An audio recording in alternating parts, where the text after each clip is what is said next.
इतिहास जब पुराना हो जाता है तो लोग उसे पुराण कहते हैं। हमारे पुराणों में प्राचीन भारत का इतिहास है। युगों युगों से चली आ रही मनुष्य सृष्टि के कल्याण हेतु हर काल में किसी न किसी युग पुरुष ने जन्म लिया। त्रेता युग में राम ने मर्यादा पुरुषोत्तम का संदेश दिया, समाज के चरित्र का निर्माण किया। द्वापर युग में कृष्ण ने गीता के द्वारा कर्म का सिद्धांत समझाया और धर्म की संस्थापना की। पर समय चलते धर्म के नाम पर अधर्म बढ़ा। असत्य, अराजकता, असमानता, अस्पृश्यता, अर्थ सिद्धि और अंधश्रद्धा का पाखंड चारों ओर फैलने लगा। मनुष्य भयभीत हो अज्ञान के अंधकार में भटकने लगा। इसी अंधकार को दूर करने पुनः एक युग पुरुष जन्म लेने वाला था और इस बार उस युग पुरुष का नाम था बुद्ध।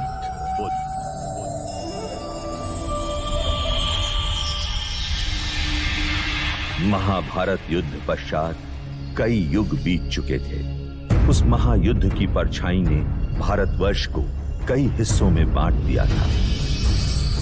2500 वर्ष पूर्व उत्तर पूर्व भारत में मगध और वैशाली के समीप एक संघ राज्य था, कपिलवस्तु। उस समय कपिलवस्तु पर शाक्य कुल के पराक्रमी क्षत्रिय सूर्यवंशी राजा शुद्धोदन का शासन था।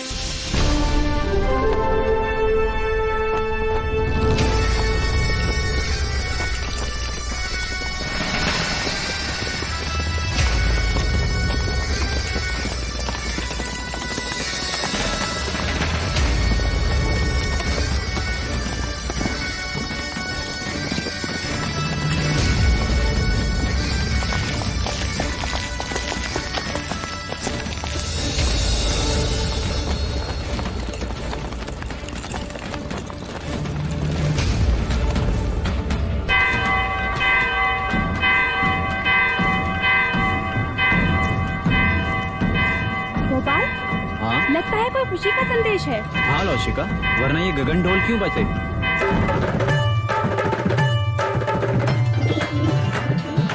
एक ओर से आए राजा, दूजी ओर से पांडव भी। युद्ध हुआ रण में घमासान, अंत में जीते जो थे वीर।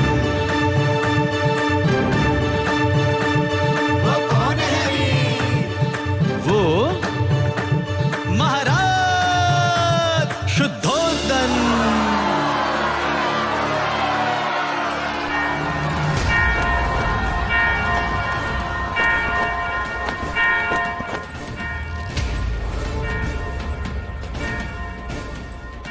छोटी महादेवी, छोटी महादेवी, हम तुझे ही आवाज देने वाले थे लसिका। यह गगन ढोल खुशी के समाचार है महादेवी। महाराज शुद्धोधन पांडव भीलों की प्रजाति को युद्ध में पराजित कर कपिलवस्तु लौट रहे हैं। ईश्वर ने हमारी मनोकामना पूरी कर दी। क्या यह समाचार महादेवी महामाया तक पहुंचा? नहीं, वो इस समय अपने कक्ष में नहीं है। ठीक है, तू गरीबों में अन्नदान का प्रबंध कर। यह खुशी का समाचार हम स्वयं अपनी बड़ी बहन को देंगे।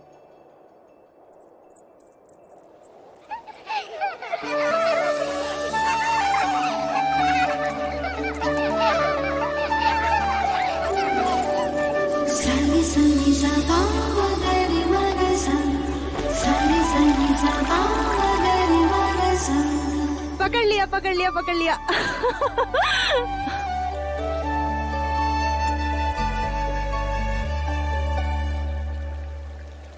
दीपदत्त, बाकी बच्चे कहाँ गए? बच्चे? कौन से बच्चे? यहाँ मैं अकेला हूँ।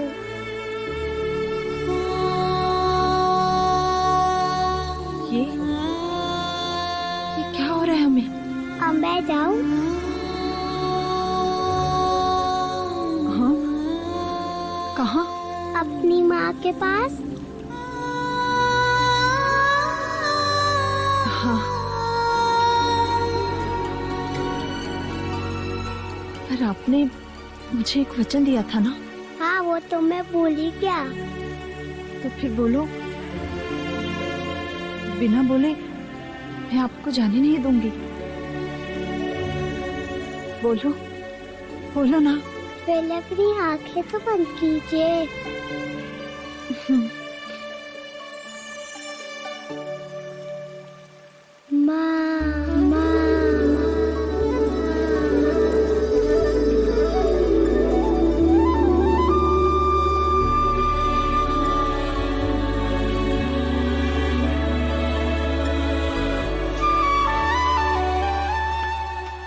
दीदी, दीदी, तुमने श्रृंगार नहीं किया अभी तक?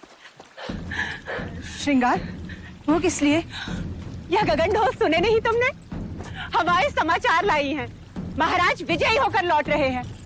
पूरे कपिल वस्तु में आनंद का गुलाल छाया है। प्रजापति, ये तो बड़ी खुशी की बात है। तो जाकर उनके स्वागत की तैयारी कर और आने पर इतनी सेवा करना, उनकी इतनी खुशी देना उन्हें कि युद्ध भूमि की सारी थकान मिट जाए। और तुम?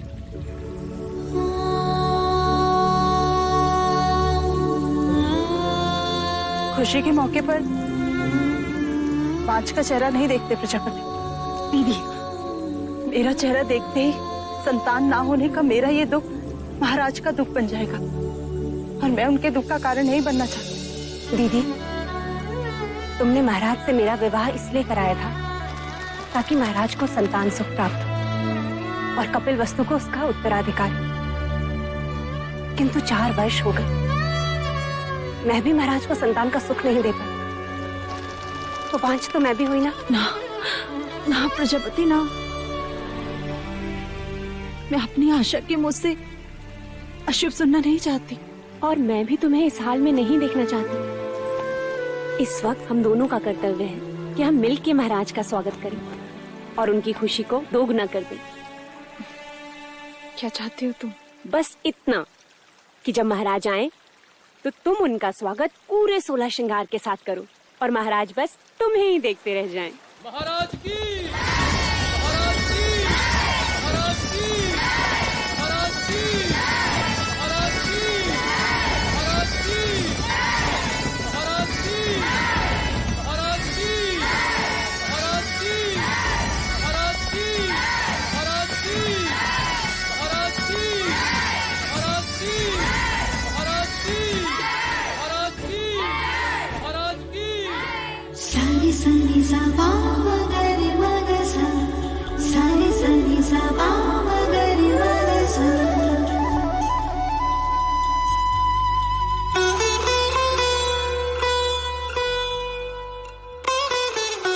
कैसे हो अनुज द्रोणोदन? आपका आशीर्वाद है भाई महाराज, और राज्य में भी सब कुछ कुशल मंगल है। तुम हो तो अमंगल हो भी कैसे सकता है? तुम ही हो जिसके कंधे पर मैं कपिल वस्तु का भार सौंपकर निस्संदेह युद्ध पर जा सकता हूं। आइए।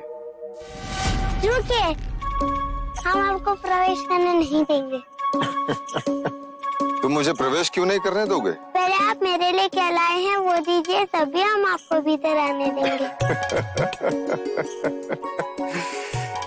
मैं राजा होकर सबसे कर वसूल लेता हूँ और ये राजा देवदत्त मुझसे कर ले रहा है। ये रहा आपका उपहार। आप मुझसे युद्ध के बिना भीतर नहीं जा सकते। मेरी ही तलवार और मुझ पर प्रहार। ठीक है।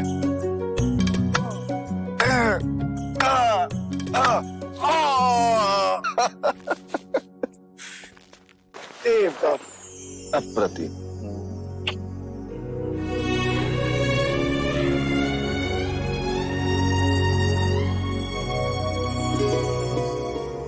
चले।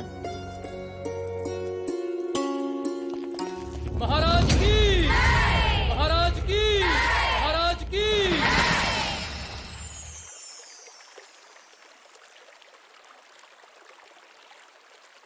बहुत पीड़ा हो रही है।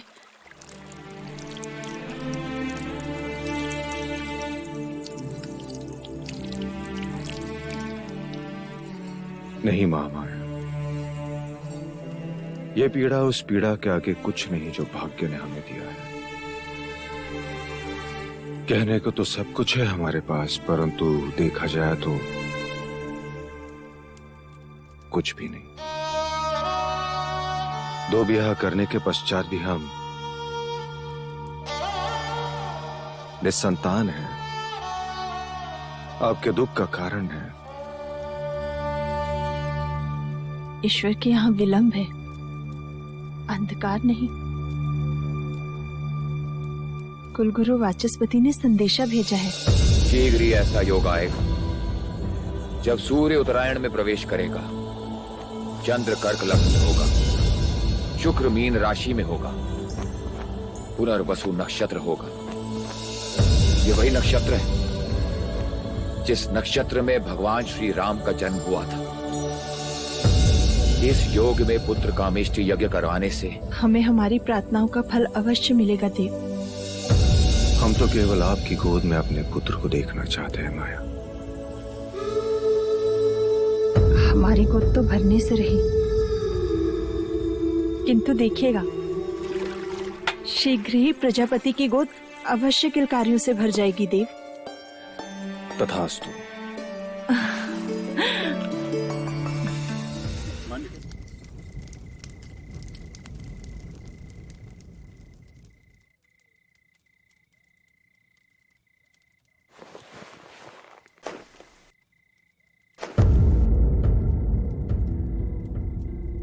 महामाया,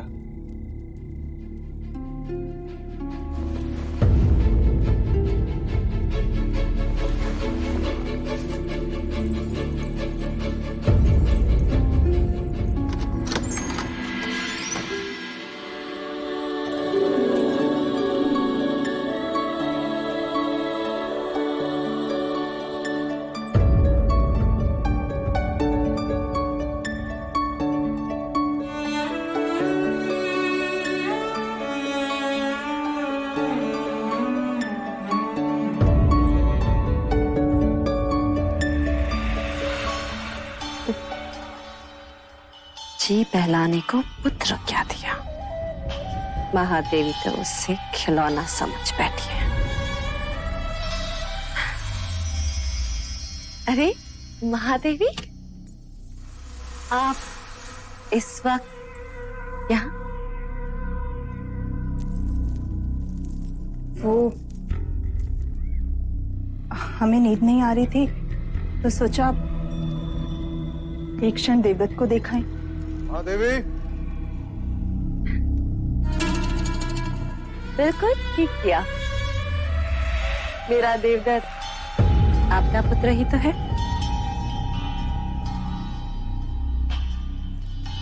मैं तो हमेशा यही चाहती हूँ कि देवदत्त आपके समीप, आपकी ममता के आंचल में ही रहे। महादेवी, आप यहाँ क्या कर रही हैं?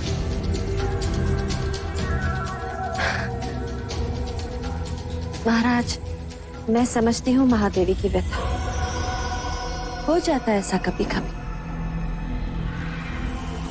जो चीज नहीं होती उसकी इच्छा प्रबल हो जाती।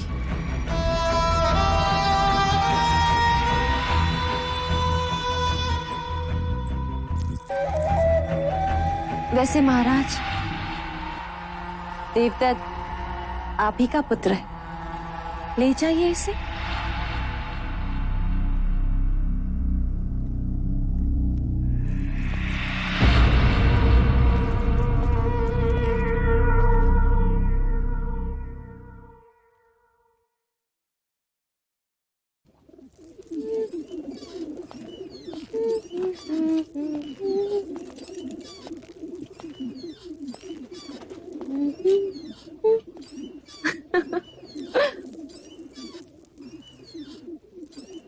देवदत्त कहाँ है मंगला? महाराज के पास। यही बात अच्छी नहीं लगती। जब भी मैं अपने पुत्र से मिलना चाहता हूँ, या तो वो महादेवी के पास होता है या फिर महाराज के पास। उस रात भी जब मैंने उसे भेजा था, आज नहीं तो कल देवदत्त को महाराज की जगह जो लेनी, युवराज जो बनना है, और फिर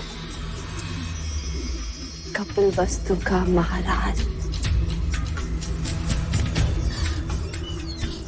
जब जब मैं देवदत्त को महाराज के साथ सिंहासन पर बैठा देखती हूँ, मन सपने बुनने लगता है और फिर सुनाई देता है, युवराज देवदत्त की जय, युवराज देवदत्त की जय हो। मन के पंछी पकड़ना छोड़ दो मंगला। जिस दिन महादेवी माया या प्रजापति दोनों में से किसी एक को संतान हो गई तो तुम्हारी सारी इच्छाएं धरी की धरी रह जाएंगी।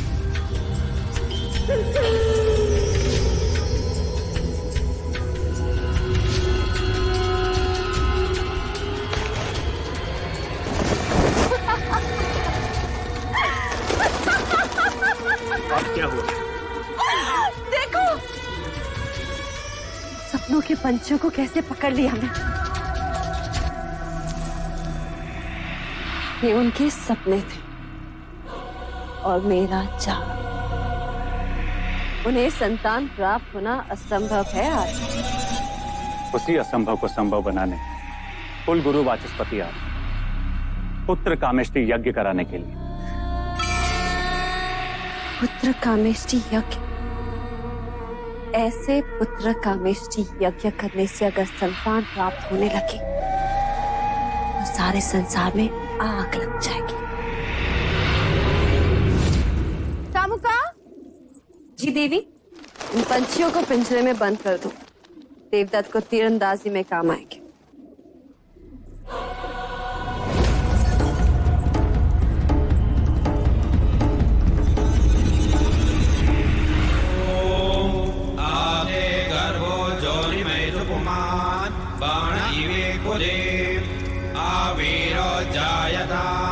पुत्रस्ते दशमास्य स्वाहा।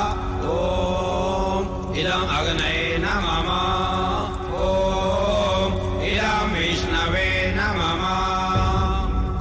राजन, सभी देवी देवताओं और ग्रहों के बाद हम कुल देवता सूर्य देव का आवाहन करें। सूर्य देवता अपने कुल की रक्षा हेतु अपनी किरणों पर सवार होकर इस कमल को खिलाएंगे। आदिदेव नमस्तुभ्यं प्रसीद मम भास्कर। दिवाकर नमस्तुभ्यं प्रभाकर नमोस्तुते।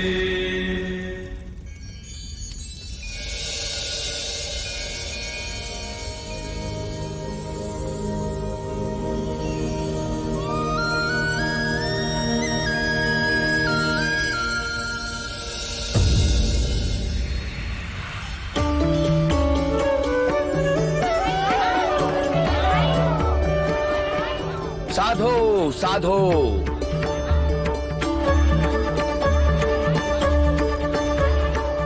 कमल के फूल का खिलना यह संकेत देता है कि आपका भाग्य खुलने वाला है राजन।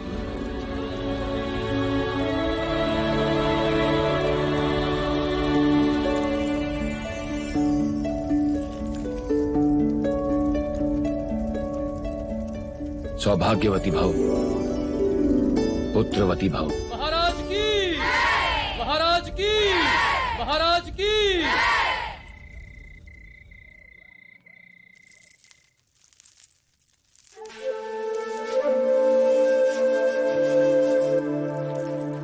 प्रजापति, हम आप ही के कक्ष में आ रहे हैं। नहीं देव, हम चाहते हैं कि आज की अशुभ रात्रि आप महादेवी माया के साथ ही बिताएं। परंतु महामाया चाहती है कि आज की रात्रि हमारा मिलन हो।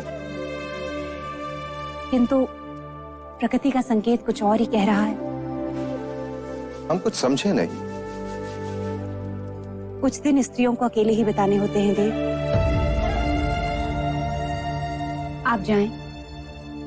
कल का सूर्य कपिलवस्तु में नई खुशियां लाएगा। आपकी रात्रि शुभ।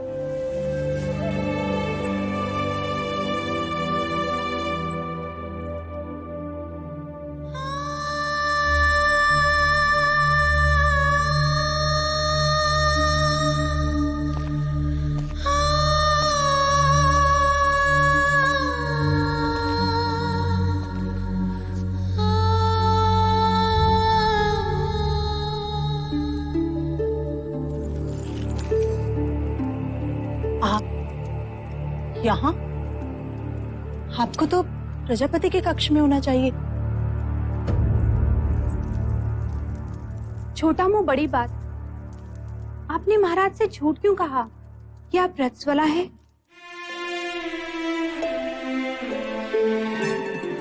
क्योंकि हम चाहते हैं कि कपिलवस्तु का उत्तराधिकारी दीदी की कोख से पैदा हो। उनकी संतान इच्छा इतनी प्रबल है, इस योग में भाग्य को भी विवश होना पड़ेगा।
तो ये था वो स्वप्न जो महारानी महादेवी ने पुत्र कामिष्ठ यज्ञ के पश्चात देखा। आदरणीय कुलगुरु वाचस्पति एवं समस्त ब्राह्मणगण,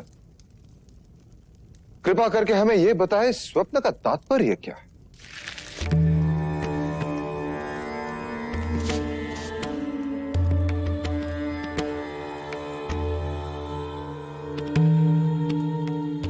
राजन, ये स्वप्न शुभ है। लाल कमल का खिलना सृजन का संकेत, आकाश से सफेद हाथी ऐरावत के अवतरण का अर्थ है। कोई दिव्य आत्मा जन्म लेने वाली। बधाई हो, महादेवी गर्भ से है। बधाई हो महादेवी, बधाई हो। बधाई हो महाराज, बहुत बहुत बधाई।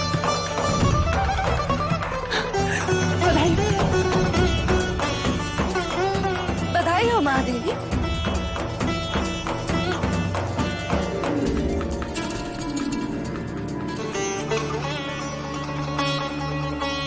बधाई हो महाराज, महाराज बधाई हो, बधाई हो, बधाई हो महाराज, बधाई हो। वैद्य जी ने घोषणा कर दी है, महादेवी गर्भ से है। अब शीघ्र ही कपिलवस्तु को उसका उत्तराधिकारी मिलेगा। बधाई हो, बधाई हो।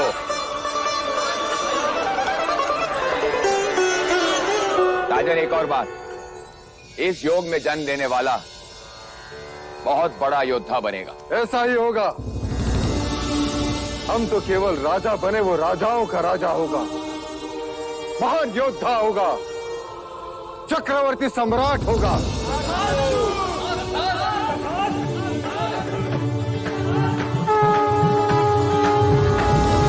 जिसके लिए व्याकुल मन सबका,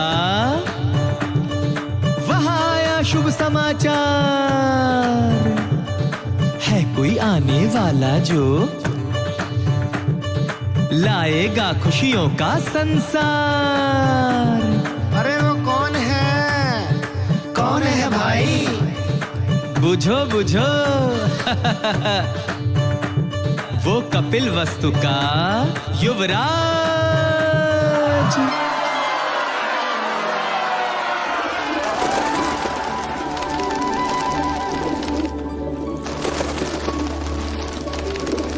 ये क्या कर रही हैं आप? इन पंछियों को क्यों उड़ा रही हैं? यह पंछी नहीं है मंगला दीदी, ये हर्ष है, उल्लास है, जिन्हें मैं व्यक्त कर रही हूँ। देखो ना, इन्हें इनके बंधन से मुक्ति मिल गई और हमें हमारे सौभाग्य से। आज मैं इतनी आनंदित हूँ, इतनी आनंदित हूँ, इतनी आनंदित हूँ कि बस व्यक्त नहीं कर सकती। वो तो मैं देख रही हूँ कि आप कितनी आनंदित हो रही हैं। जैसे संतान महादेवी माया को नहीं, आपको ही होने वाली। सच कहा मंगला दीदी, यदि संतान मुझे होने वाली होती तो यह आनंद आधा होता। महादेवी माया को हो रही है, इसलिए आनंद दुगना हो गया है। जिसका अधिकार है उसी की कोख फल रही है। मगर फिर भी इस तरह आनंद का प्रदर्शन करना अच्छा नहीं होता। वो कहते हैं ना, ईर्ष्या का विष तो हवाओं में भी होता है। न जाने कौन विघ्न करता सुन ले और न जाने किसकी अशुभ दृष्टि लग जाए।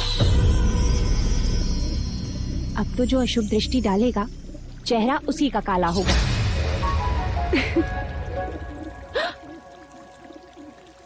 तुम्हारे चेहरे पर मेरा काजल था मंगला दीदी।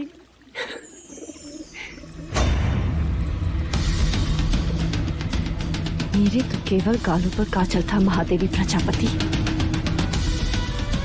पर मैं तो तुम्हें काजल भरे काले आंसू रुलाऊंगी। बस एक और।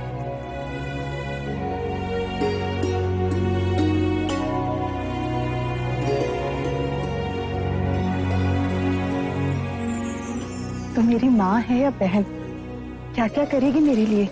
अब रिश्ता है तो करना तो होगा ही। और वैसे भी तुम सबके साथ तो युवराज का केवल एक ही रिश्ता है, पर मेरे साथ तो दो दो हैं। दो? वो कैसे? अब देखो, मैं महाराज की अर्धांगिनी हूँ, यानी युवराज की माँ हुई, और तुम्हारी बहन अर्थात युवराज की मासी भी हुई। तो हुए ना दो दो रिश्ते।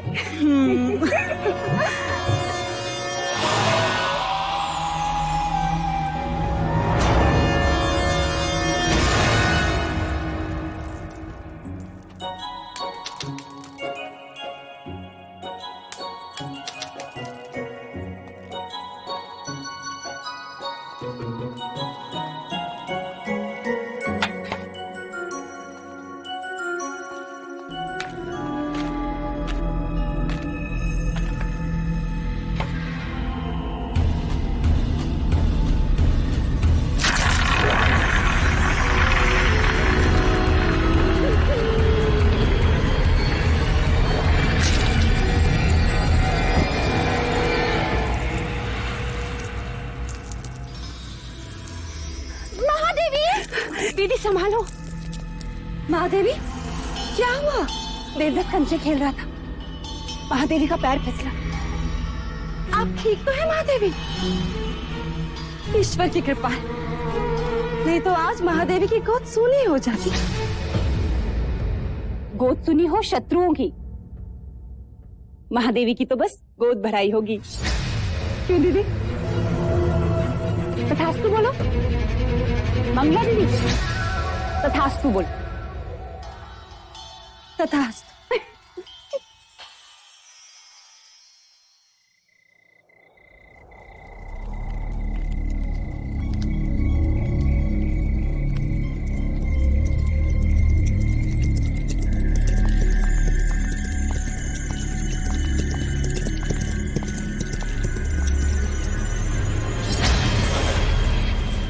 आपने सेवक को बुलाया? सुना है तू लौशिका से ब्याह करना चाहता है ना? चाहने से कुछ नहीं होता मंजरे राजा, क्योंकि लौशिका के पिता तुझसे प्रति भेंट में स्वर्ण मुद्राएं मांग रहा है। जी। ये तेरे लिए है गोपाल। बस तुझे मेरे लिए एक छोटा सा कार्य करना होगा। ऐसी पत्तियां ढूंढनी होगी जिसके रस से मनुष्य की मृत्यु हो जाए। कब तक वैद्य हुसैन के यहाँ जड़ी बूटियां पीसता रहेगा? मैं तो कहता हूं इस बार अपने दुर्भाग्य को ही पीसता। उठा ले, उठा ले।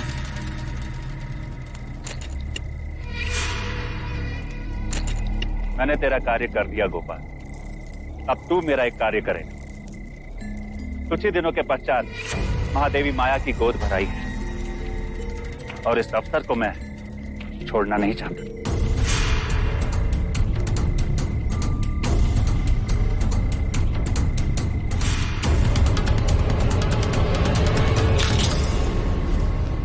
बस गोद भराई के दिन मुझे इतना ही करना होगा। किसने दी तुझे ये मोहर? ये मैं नहीं बता सकता लौशिका। तू मेरा मरा मुंह देखेगा गोपाल, यदि ना बताया तो? यदि बता दिया तो तुम मेरा मरा मुंह देखेगी, वो जीवित नहीं छोड़ेंगे मुझे। लेकिन क्या लौशिका, कब तक तू दासी बन के रहेगी और कब तक मैं ये पत्तियां पीसता रहूंगा? पर महाराज को पता चल गया तो? अब वो तुझ पर निर्भर करता है लौशिका कि तू किससे ज्यादा स्नेह करती है, अपने गोपाल से या फिर कपिल वस्तु के आने वाले उत्तराधिकारी से।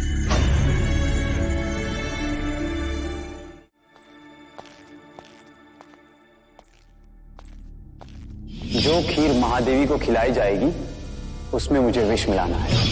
गोपाल सब कुछ हमारे विवाह के लिए कर रहा है, पर मैं महादेवी के साथ विश्वासघात नहीं कर सकती, जानकर अनजान नहीं बन सकती। दोनों ने माँ से भी अधिक स्नेह दिया है मुझे। लसिका, तू यहाँ क्या कर रही है? देवी मुझे आपसे एक अत्यंत आवश्यक बात करनी है। वो महादेवी माया को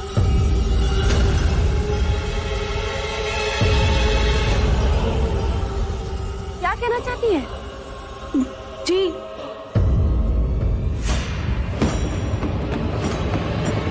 कुछ नहीं।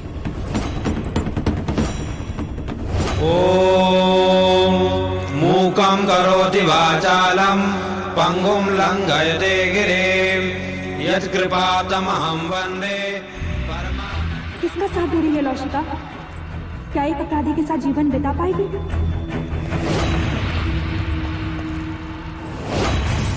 मुझे गोपाल को रोकना ही होगा।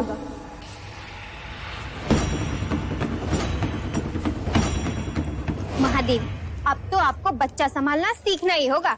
ये सब आप इन्हें क्यों बता रही हैं? ये तो केवल युवराज को जन्म देंगी, पालूंगी मैं। हाँ यशोदा मैया, हाँ।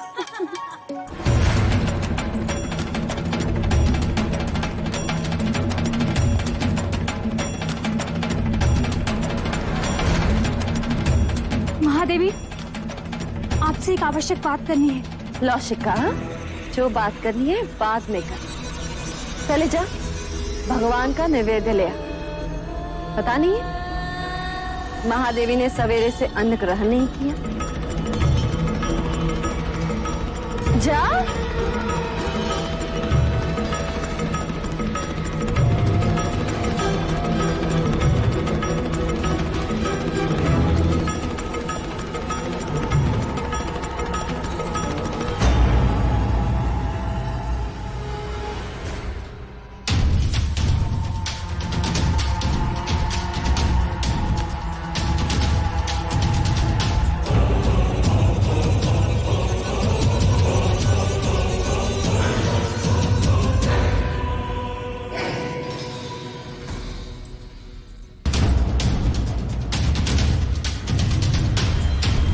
रुक जा।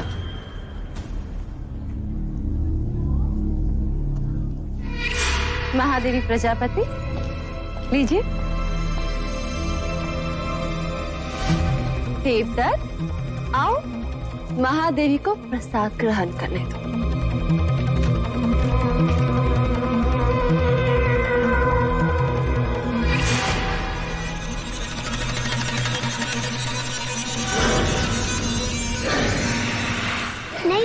डैडी पहले मैं खीर खाऊंगा। अच्छा ठीक है, पहले हम आपको खिलाते हैं। चलो मुंह खोलो।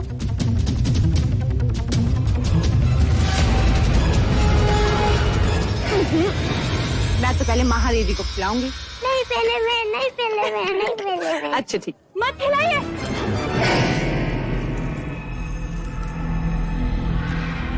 रुक जाइए महादेवी।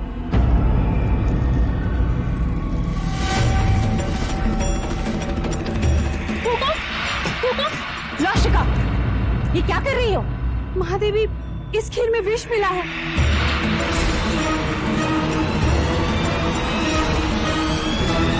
खीर में विष? किसने मिलाया विष?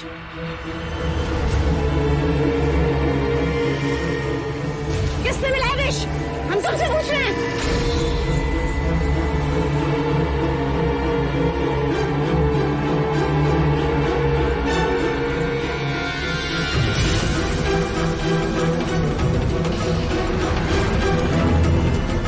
गोपाल,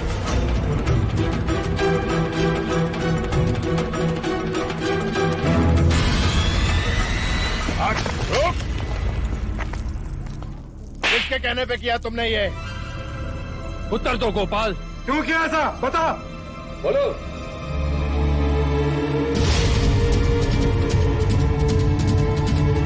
तूने ऐसा क्यों किया?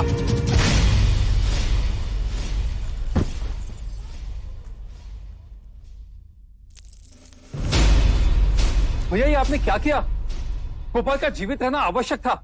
वही हमें असली अपराधी तक पहुंचा सकता था।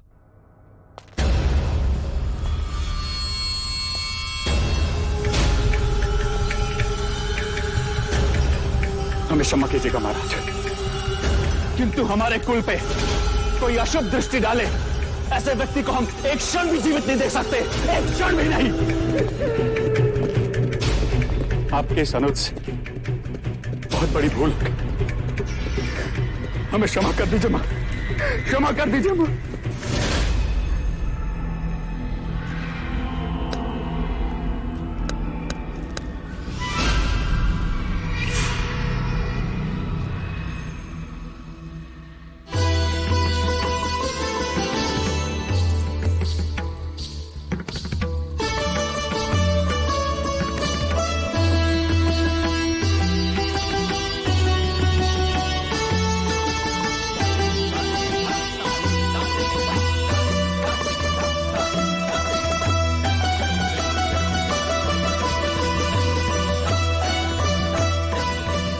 महादेवी,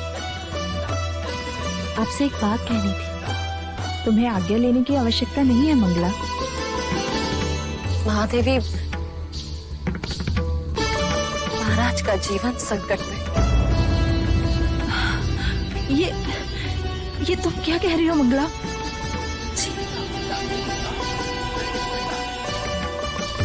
एकांत,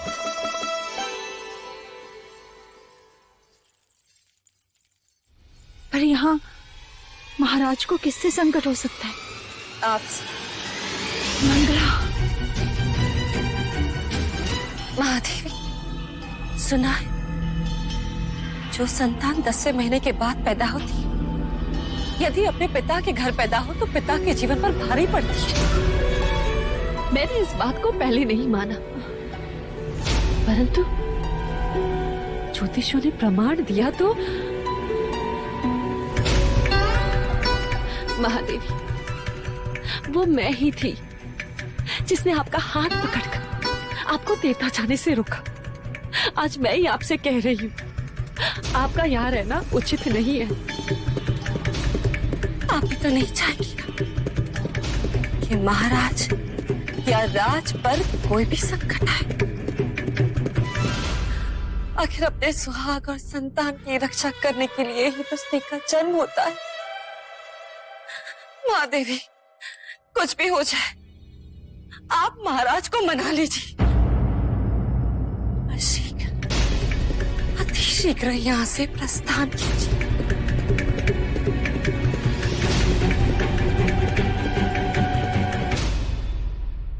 हम कल सवेरे ही देवदाह के लिए प्रस्थान करेंगे।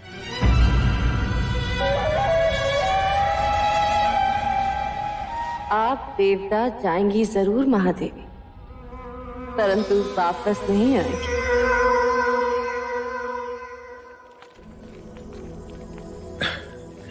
किसी ने सत्य कहा है, स्त्रीहट, बालहट और राजहट के आगे किसी के नहीं चलती।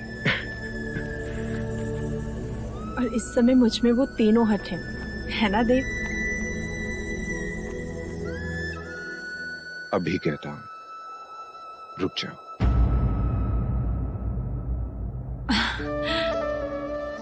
और मैं कहती हूँ जाने दीजिए, मेरा स्वास्थ्य भी अच्छा है और मन भी प्रसन्न है।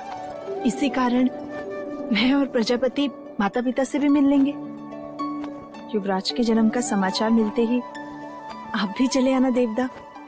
सारी सनी सा पा मगरि मग सा, सारी सनी सा पा मगरि मग सा, सारी सनी सा पा मगरि मग सा।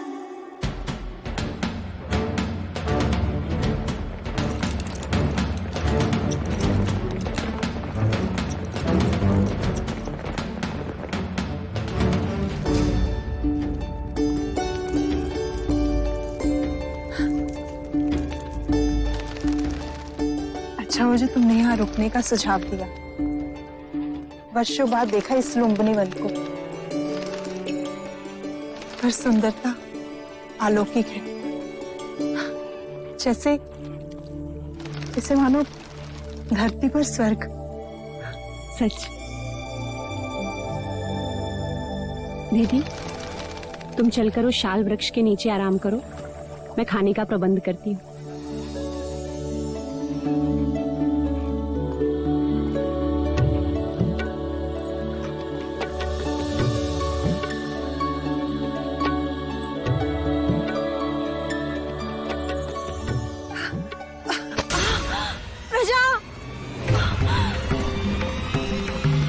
दीदी, लौशिका, दाई माँ, पिंजरी, जल्दी आओ।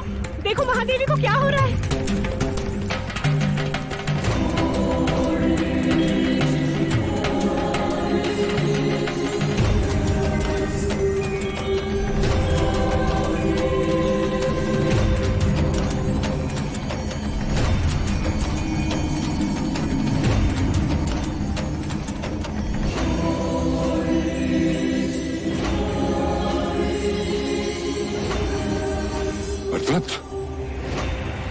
नर्तत, नर्तत। जी मुनिवर। वो आ रहा है, जगत जन्मदाता, जन्म लेने वाला है।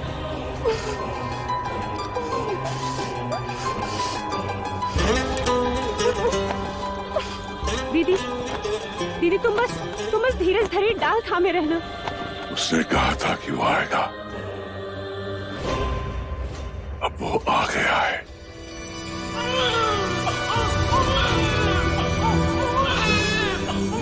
बधाई हो दीदी, बधाई हो, पुत्र हुआ है। ऐ समग्र सृष्टि, बधाई हो तुझे जो तेरा सृजनहार तुझ पर जन्म ले रहा है। क्या देख रहे हो मुनिवर? भारतवर्ष,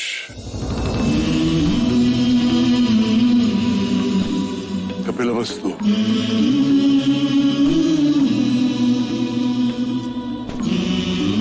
लुम्बिनी वन,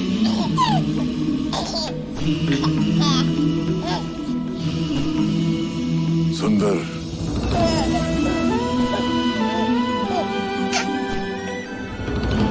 मन को छू लेने वाली दिव्य आत्मा।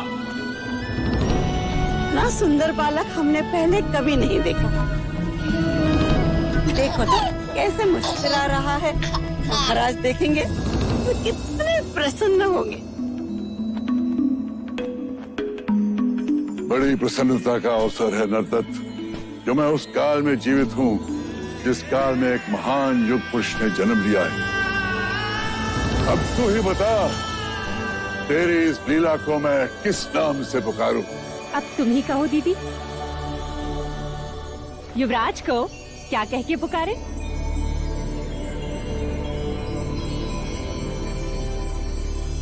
सिद्धार्थ। बुद्ध, बुद्ध। आरंभ हो गई निर्वाण प्रथा। सुनो सुनो ये बुद्ध कथा।